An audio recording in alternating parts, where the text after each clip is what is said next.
فبأي آلاء ربكما تكذبان. میرا ایک بیان ہوا تھا, آڈیو بیان تھا بہت پہلے, اس کا نام تھا زلزلے کیوں آتے ہیں.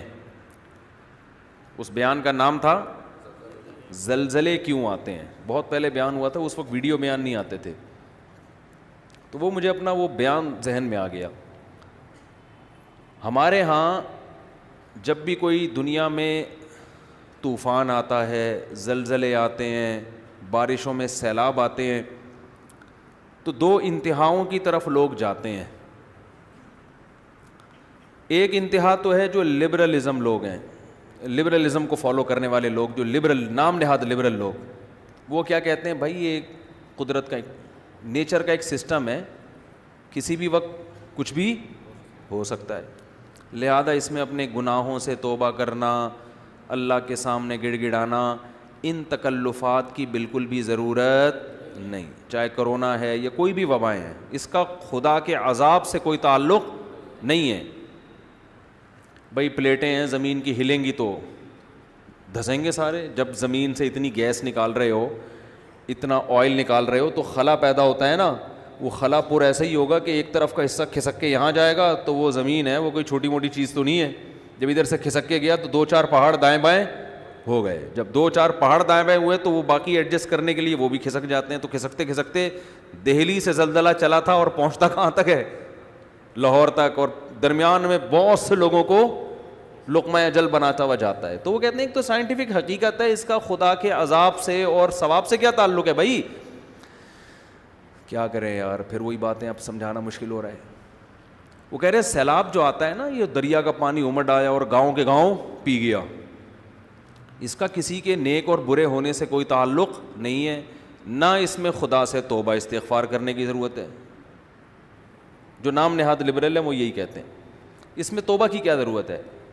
بھائی یہ تو گلیشیئر پگھل گیا تھا, گرمی زیادہ پڑی تھی, تو پگھل جب جائے گا تو ظاہر ہے دریا میں پانی زیادہ آئے گا. جب پانی آئے گا تو ظاہر ہے سائڈوں پہ نکلے گا, جب سائڈوں پہ نکلے گا تو وہ جو بھی سائڈ پہ بیٹھا ہوا ہوگا اس کو بہا کے لے جائے گا. اس کا اس سے کیا تعلق کہ اس نے تہجد پڑھ کے بیٹھا ہوا ہے یا گناہ کر کے بیٹھا ہوا ہے. اس کا اس سے کیا تعلق ہے کہ وہ بدنظری کرتا تھا, سود کھاتا تھا. یہ مولوی لوگ تمہیں خم خمیں ڈراتے ہیں, دیکھو وہ گاؤں کے لوگ سود کھاتے تھے, عذاب آیا اور سیلاب پانی بہا کے لے گیا.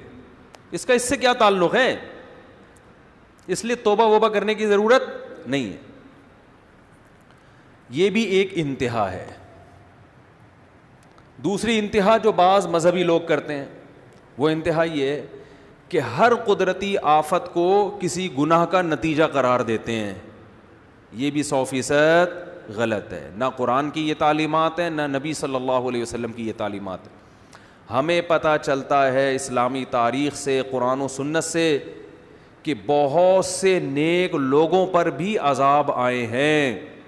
مدینہ منورہ میں قحط پڑ گیا تھا, لوگ بھوک پیاس سے مرنا شروع ہو گئے تھے.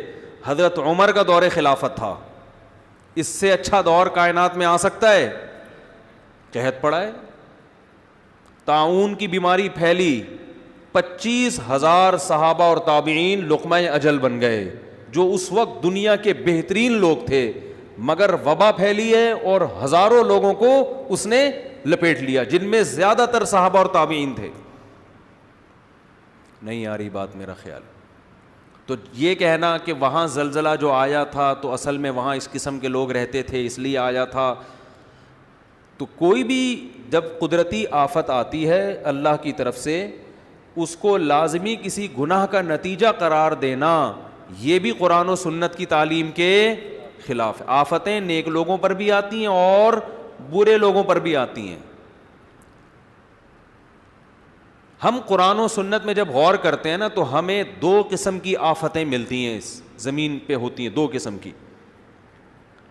ایک آفت تو وہ قرآن نے بیان کی ہے جس میں واقعتاً 100% گناہ کا دخل ہوتا ہے, اور وہ اس عذاب کی کوئی سائنٹیفک لاجک نہیں ہوتی, وہ قدرت نے اپنی طرف سے کام کیا ہوتا ہے جس کا کوئی بظاہر سبب موجود نہیں ہوتا.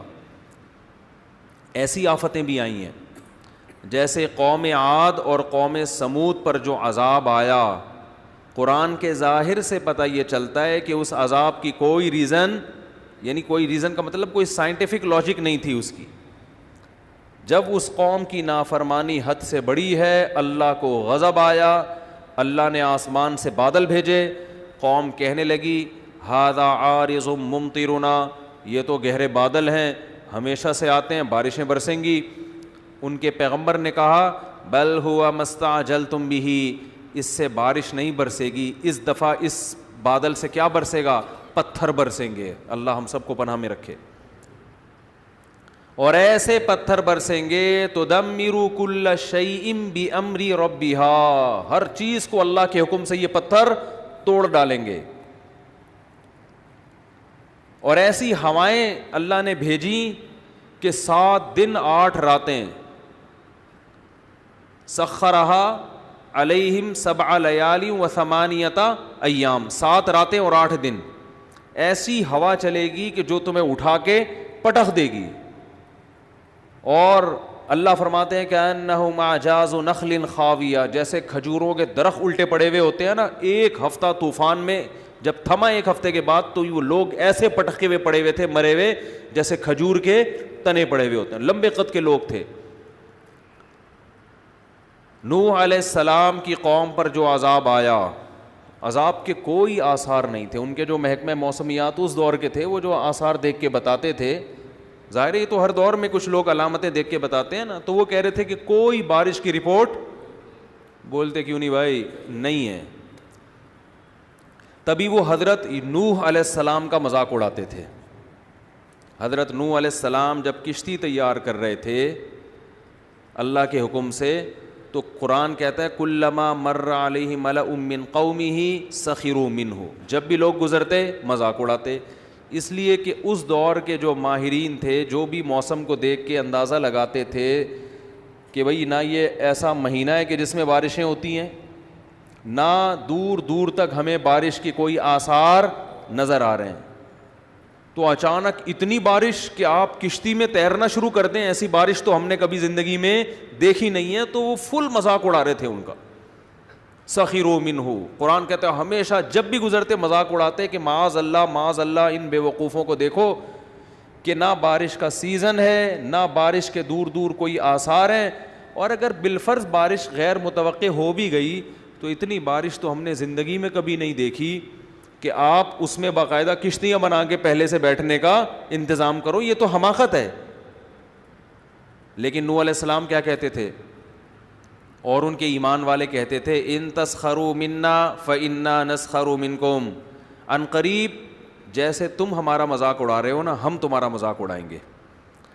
کیوں مذاق؟ اس بات کا کہ جو خدا اسباب کے ذریعے بارشیں پیدا کر سکتا ہے، وہ کسی قوم کو عذاب دینے کے لیے بغیر سبب کے بھی عذاب میں مبتلا کر سکتا ہے. جس کی یہ طاقت اور قدرت تم نے دیکھی ہے، جو سمندروں سے پانی اڑا کے آسمان پہ لے جا کے برسا سکتا ہے. اس نے ایک چکر، ایک سائیکل چل رہا ہے تو وہ سائیکل کا محتاج نہیں ہے، وہ ویسے بھی اٹھا کے برسا سکتا ہے. جس نے آدم اور حوا کو بغیر باپ اور ماں کے پیدا کر دیا، تو اب آپ یہ دیکھو کہ بغیر ماں باپ کے بچہ پیدا ہو ہی نہیں سکتا. تو آپ کہو کہ بھئی اب ناممکن ہے، تو اللہ کے لیے ناممکن تھوڑی ہے. اللہ نے تو آدم اور حوا کو بغیر باپ اور بغیر ماں کے پیدا کر کے دکھایا اللہ نے، تو اس اللہ کے لیے تھوڑی مشکل ہے. تو مذاق تو ہم تمہارا اڑائیں گے کہ تمہیں اس خدا کی باتوں پہ یقین نہیں آ رہا. تو یہ وہ عذاب تھا جو اس دور کے سائنسدان، کیا اس دور کے سائنسدان بھی اس کی لاجک تلاش نہیں کر سکتے. دنیا میں ایسے بہت دفعہ ہوا ہے.